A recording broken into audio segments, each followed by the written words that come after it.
Beri nama pedang ini Naga Puspa. Selamatkan dia. Jangan sampai jatuh ke tangan pendekar berwatak jahat.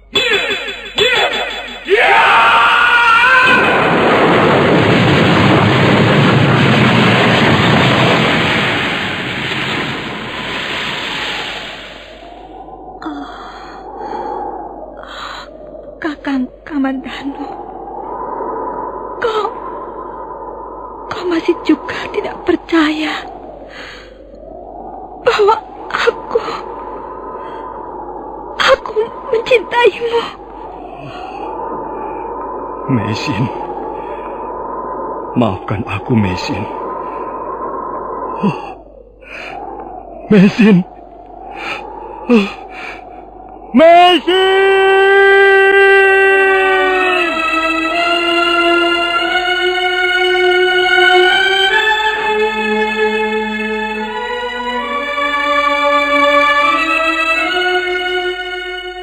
Tutur Tinula.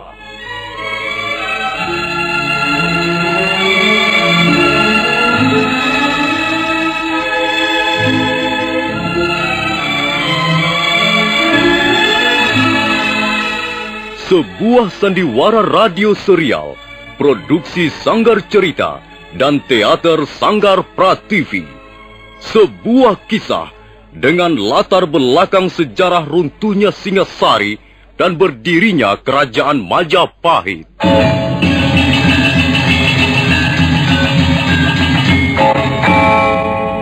Sandiwara ini didukung oleh pemain-pemain radio yang sudah ternama. Ferry Fadli, Ivone Rose, dan Eli Ermawati.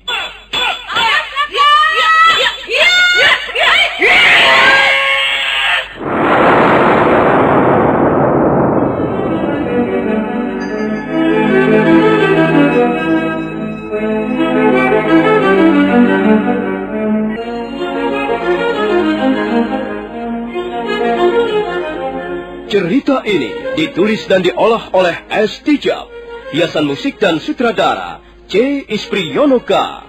Kali ini mempersembahkan episode ke-10 dengan judul Pemberontakan Rangga Lawe.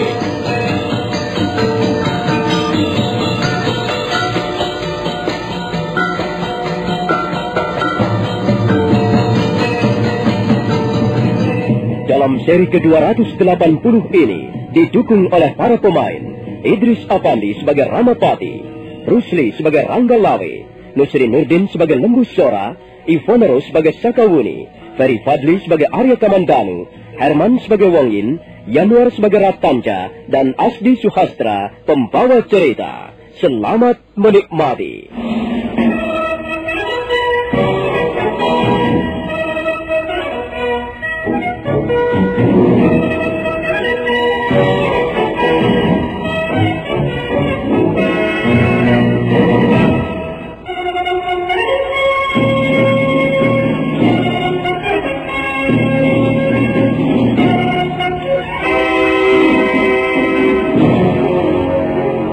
Hati para hadirin yang duduk di atas lantai Paseban Agung Istana Majapahit berdebar-debar. Beberapa saat lamanya, mereka menunggu Sang Ramapati yang masih berdiri di atas mimbar. Sementara itu Sang Prabu Kertarajasa Jayawardana duduk di atas tahta, ikut menyaksikan peristiwa penting tersebut. Bagi mereka yang namanya tercantum di dalam gulungan daun lontar, maka itu berarti mereka mendapat kepercayaan penuh dari raja untuk bekerja dan mengabdi kepada negara. Mereka berhak memperoleh jabatan resmi, dan mereka berhak mendampingi Sang Prabu dalam mengendalikan pemerintahan Majapahit. Bagi siapa saja di antara para hadirin yang namanya tercantum dalam gulungan daun lontar ini, maka sudah sepantasnya bersukacita, karena Sang Prabu berkenan menjadikannya sebagai pembantu setianya. Dan bagi mereka yang namanya tidak tercantum, masih bisa mengabdi kepada negeri Majapahit dengan cara yang lain. Jasa dan pengabdian bukan hanya bisa dilakukan dan dimiliki oleh para aparat pemerintah. Demikianlah. Saya hanyalah membacakan saja apa yang telah menjadi keputusan Sang Prabu. Semua nama-nama yang tersusun rapi di dalam gulungan daun lontar ini, Sang Prabu sendirilah yang mencantumkannya satu persatu. Beliau sendirilah yang telah memilih para pembantunya, sedangkan saya hanyalah membacakannya saja.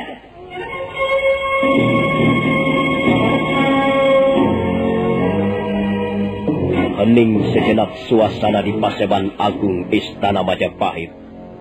Sebagian besar di antara mereka menundukkan wajahnya ke lantai. Tapi tidaklah demikian dengan Rangga Lawe.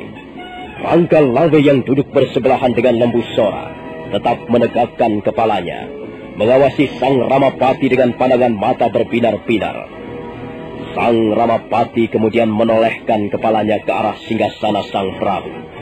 Dan Sang Prabu segera melampaikan tangannya. Nah, para hadirin sekalian, Sang Prabu Kertarajasa Jayawardhana telah berkenan agar saya segera mengumumkan nama-nama yang tercantum di dalam gulungan daun lontar ini.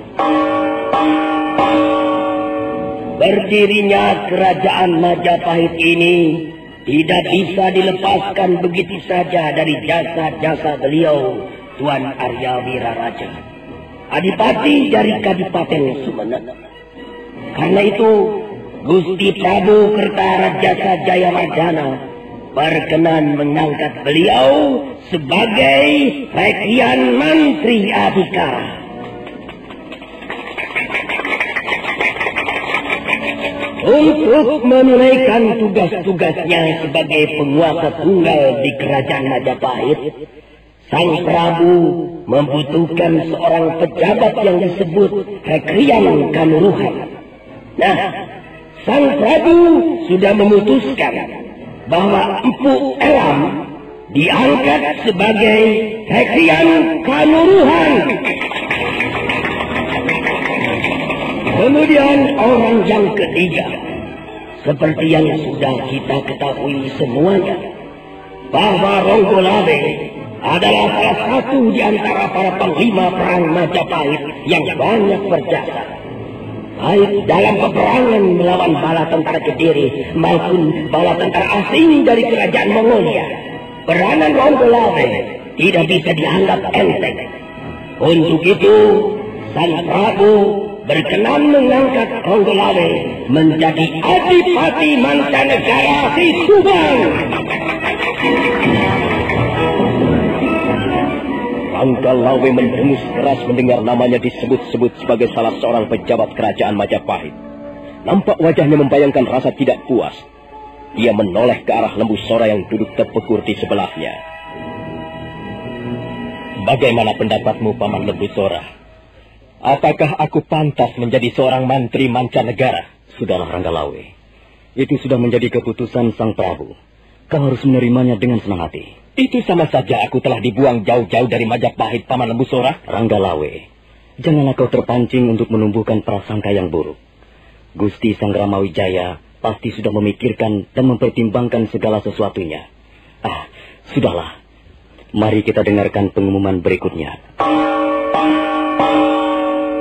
Nah, sekarang mari kita dengarkan nama berikutnya dan jabatan apa yang akan diterima. Kita semua pasti sudah kenal baik dengan nama ini dan juga pemiliknya. Beliau adalah orang yang sekarang ini duduk tidak jauh dari singgasana Sang Prabu. Beliau mengenakan busana berwarna kuning dengan ikat kepala gulung. Nah, siapa yang tidak kenal dengan Nambi? Tentu semua orang sudah mengenalnya dengan baik.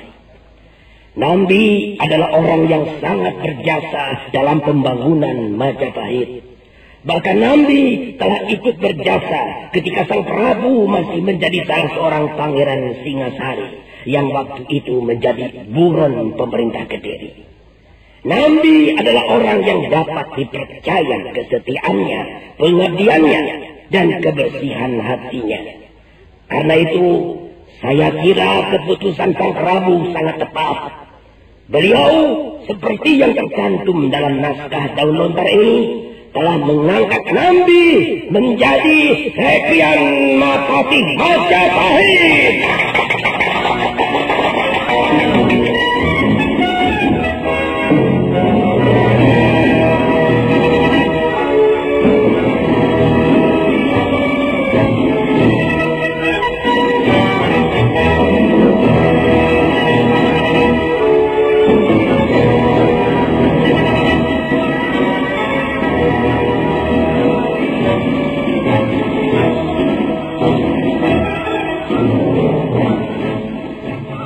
Bagaimana menurut pendapatmu, Kamandano? Pendapat mengenai apa? Sekarang Gusti Prabu Kertarajasa Jayawardana sudah mempunyai tenaga-tenaga sebagai pembantunya. Apakah kau merasa puas dengan pengumuman yang dibacakan Paman Ramapati tadi pagi? Entahlah, Sekauni. Aku tidak banyak mengetahui soal-soal pemerintahan. Kukira apa yang sudah menjadi keputusan Sang Prabu cukup adil dan bijaksana. Ada apa? Mengapa kau menanyakan soal itu? Tidak apa-apa. Aku hanya sekedar ingin tahu pendapatmu saja. Barangkali kau merasakan sesuatu yang kurang enak setelah pengumuman tadi pagi. Aku tidak begitu bernafsu menanggapi soal-soal seperti itu, Sakauni. Aku cukup senang dan puas jika bisa mengabdi pada Gusti Prabu dan pada Majapahit. Jadi kau sudah merasa senang dan puas menjadi seorang Rekrian Rangga? Aku bahkan cukup merasa puas jika Gusti Prabu melorot kedudukanku menjadi salah seorang tamtama kerajaan. Sudah aku katakan, aku tidak begitu memikirkan soal-soal jabatan dan kedudukan, Sakauni. Aku melihat ada sesuatu yang kurang enak di Balai Paseban Agung tadi pagi. Aku melihat Kakang Ranggalawe sepertinya bersungut-sungut. Kakang Ranggalawe memang sejak lama kurang menyukai Paman Nambi. Entahlah apa sebabnya. Ya, itu urusan mereka. Bukankah demikian, Kamandano? Memang, itu urusan mereka. Biar mereka sendirilah yang menyelesaikannya. Mungkin saja ada banyak orang yang kurang puas mendengar pengumuman yang dibacakan Paman Ramapati tadi pagi. Tapi pengumuman itu sudah sekaligus menjadi keputusan Gusti Prabu. Dan keputusan Raja tidak bisa diganggu-gugat. Jadi walaupun bagaimana, puas ataupun tidak puas, setiap orang harus menerimanya dan menjalankannya dengan sebaik-baiknya. Ya, oh ya, apa rencanamu sekarang ini, Kamandano? Kamandano? Kamandano? Kau tidak mendengar apa yang baru saja aku katakan? Apa Sekauni? Apa rencanamu sekarang ini? Aku tidak mempunyai rencana apa-apa. Semua orang pada pulang ke daerahnya masing-masing. Kakang Ranggalawe pulang ke Tuban bersama ayahandanya Arya Wiraraja. Paman Nambi pulang ke Lamajang menemui keluarganya. Kakang Kebo Anabrang juga pulang untuk menemui keluarganya. Katanya dia sudah rindu dengan Mahisa Teruna, anak laki-laki satu-satunya itu. Mereka nampaknya semuanya ingin istirahat setelah beberapa waktu lamanya terlibat dalam ketegangan perang. Iya, mereka memang pantas menikmati istirahat yang nyaman. Setelah sekian lamanya berjuang mati-matian, mereka bisa pulang ke rumah keluarganya masing-masing. Kau pun bisa pulang untuk menemui ibumu, Sakauni. Tapi apa yang bisa aku lakukan sekarang ini? Keluargaku musnah sudah sejak lama. Entahlah, Sakauni. Tiba-tiba aku sangat merindukan Mesin. Di mana sekarang ini dia berada? Apakah dia masih hidup? Ataukah sebaliknya dia sudah pergi meninggalkan aku untuk selama-lamanya?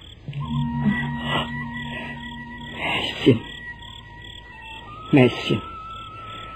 Di mana sekarang ini kau, Mesin?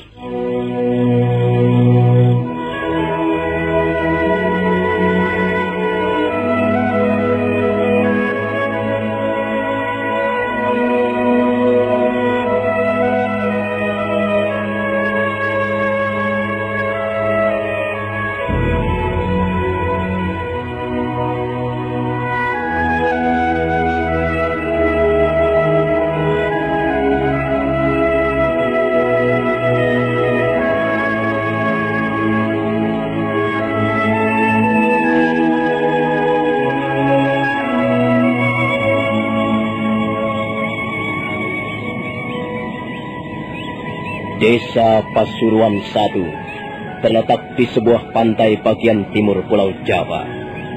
Pulau itu bersebelahan dengan Desa Pasuruan II. Di sebelah barat Desa Pasuruan I dibatasi oleh Sungai Kadungan yang juga bermuara di pesisir pantai Pulau Jawa bagian utara. Desa Pasuruan I merupakan sebuah desa kecil, seperti desa-desa nelayan yang bertebaran hampir di seluruh pantai utara Pulau Jawa. Rumah penduduk masih sangat jarang, dan sebagian dataran ditumbuhi pohon-pohon yang bercirikan pohon-pohon pantai. Di pinggiran Desa Pasuruan I terletak sebuah pondok kecil. Pondok itu terbuat dari kayu-kayu hutan pantai, sedang atapnya terbuat dari rumput-rumputan yang dianyam. Di pondok itulah tinggal seorang tabib yang bernama Wong Yin. Tabib Wong tinggal di situ bersama seorang anak angkatnya yang bernama Ratanja. Ratanja? Ratanja? Apa yang kau lakukan di situ, nak? Lihat saja, Bapak Wong. Saya sedang belajar meramu obat. Lihat, Bapak Wong. Ya. Saya sedang meramu obat untuk sakit perut. Daun apa yang kau ramu itu? Daun galing-galing. Ya. Daun dadap merah. Ya. Segenggam rumput laut dan akar pohon bakau. Ya. Itu sudah benar. Kalau rumput laut susah dicari, kau bisa menggantinya dengan daun teratai. Ya. Tapi cara meramu obat sakit perut bukan begitu, Ratanja. Kalau cara meramunya salah, bukan obat yang akan kau berikan pada si sakit, melainkan racun. Jadi, apa yang saya lakukan ini keliru, Bapak Wong? Ya, sama sekali keliru. Kalau sampai ramuan obat itu kau berikan kepada orang, maka perut orang itu justru akan bertambah sakit. Dia bisa mencret-mencret, dan kotorannya akan bercampur dengan darah. Wah. Kalau begitu, berbahaya sekali, Bapak Wong. Ya, memang berbahaya sekali kalau kita salah meramu obat. Orang harus lebih dulu belajar bersungguh-sungguh sebelum meramu obat untuk si sakit. Pekerjaan seorang tabib yang sembrono bisa mengakibatkan si sakit kehilangan nyawanya. Hal itu sudah sering terjadi, Ratanja. Karena itu, kau harus berhati-hati. Jangan gegabah. Harus lebih dulu belajar dengan tekun. Obat sakit perut ini misalnya, daun galing-galing tidak bisa kau tumbuk begitu saja. Harus direbus lebih dahulu. Kemudian, airnya ditiriskan sampai kering. Tapi jangan sampai terkena sengatan matahari. Sebaliknya, daun dadap merah harus lebih dulu dijemur. Setelah dijemur, baru direbus. Sedangkan untuk meramu mereka, harus digunakan sebuah cupu seperti ini. Hah? Kau tahu cupu bukan? Tahu, Bapak Wong. Cupu seperti itu banyak sekali dijual di pasar-pasar. Sudahlah, Ratanja. Tinggalkan dulu soal obat-obatan itu. Besok atau pada kesempatan lain, aku akan mengajarimu. Dan kau harus memperhatikannya secara cermat, ya? Sekarang ini, carilah Nona Mesin. Kakak Mesin? Iya. Bukankah tadi Kakak Mesin bersama Bapak Wong? Iya, tadi dia bersamaku. Tapi kemudian dia minta izin untuk berjalan-jalan sebentar. Tapi sampai sekarang belum juga kembali. Cobalah kau cari dia. Aku masih sangat mengkhawatirkan keadaannya. Dia belum sembuh betul dari luka-lukanya. Baik, Bapak Wong. Saya akan mencarinya. Ya. Bocah yang bernama Ratanja, yang bertubuh gempal dan agak pendek, bermata jeli dan berbinar-binar itu pun segera melompat ke halaman pondok. Sebentar kemudian dia sudah berlari-lari kecil meninggalkan pondok. Kakak Mesin! Kakak Mesin!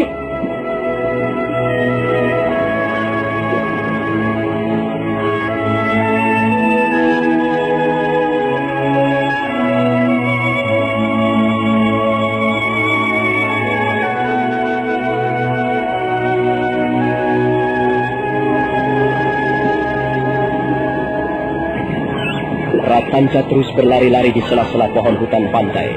Tubuhnya timbul tenggelam di balik pohon-pohon yang besar. Kadangkala dia menyelinap di balik semak belukar, kemudian muncul lagi ke arah gundukan tanah, persis seperti seekor anak kijang yang berlari-lari mencari induknya. Kakak Mesin! Kakak Mesin!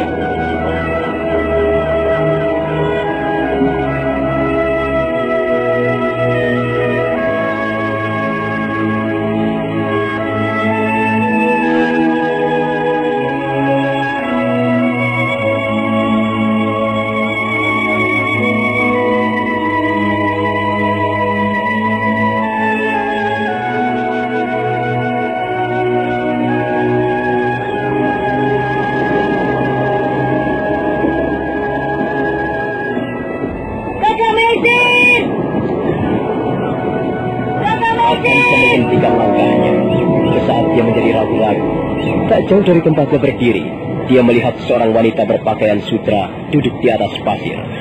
Wanita itu diam saja. Dia hanya duduk dan diam, sementara matanya memandang ke tengah laut lepas.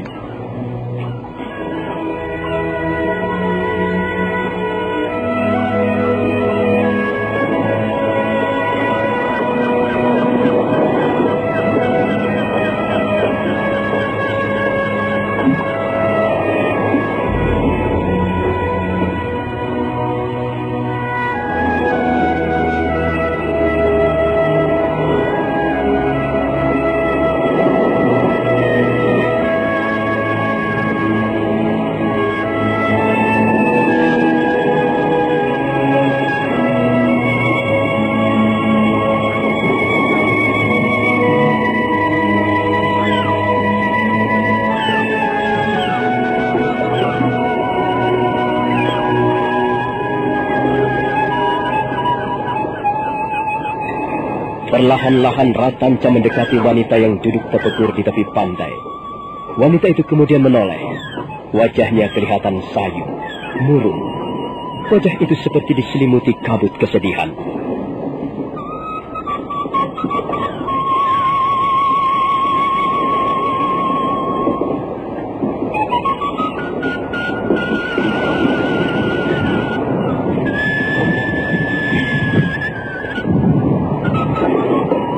Nah, saudara pendengar, bagaimanakah kisah selanjutnya? Siapakah wanita yang duduk di tepi pantai itu?